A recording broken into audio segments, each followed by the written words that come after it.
اگر کوئی شخص خواب میں دیکھے کہ شیر کے اوپر بیٹھا ہوا ہے اور شیر اس کا مطیع اور فرما بردار ہے تو دلیل ہے کہ دشمن اس کا تابع دار ہو جائے گا۔ اگر کوئی شخص خواب میں دیکھے کہ شیر اس سے ڈر کر بھاگتا ہے تو دلیل ہے کہ دشمن سے امن میں رہے گا۔ اگر کوئی شخص خواب میں دیکھے کہ شیر اس کو نقصان پہنچاتا ہے، اس کو کاٹتا ہے تو دلیل ہے کہ دشمن اس کو نقصان پہنچائے گا۔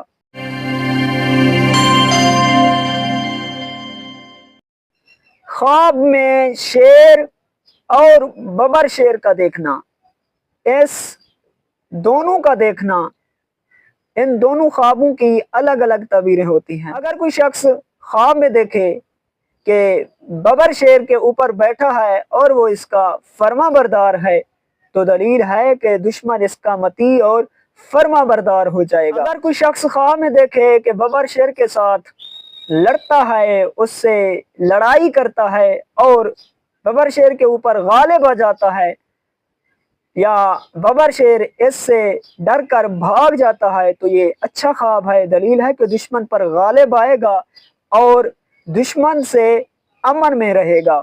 اگر کوئی شخص خواب میں دیکھے کہ ببر شیر اس کے اوپر غالب آ گیا ہے اور اس کو نقصان پہنچاتا ہے تو دلیل ہے کہ دشمن اس کو نقصان پہنچائے گا۔ اور خواب میں ببر شیر کے بال، اس کی چمڑی اور اس کی ہڈیاں، اس کی تعبیر مال سے لی جاتی ہے، خیر اور منفعت سے لی جاتی ہے۔ اور خواب میں شیر کی تعبیر بھی دشمن سے لی جاتی ہے، جیسا کہ ببر شیر کے متعلق بیان ہوا ہے۔ اگر کوئی شخص خواب میں دیکھے کہ شیر کے اوپر بیٹھا ہوا ہے اور شیر اس کا مطیع اور فرما بردار ہے تو دلیل ہے کہ دشمن اس کا تابع دار ہو جائے گا۔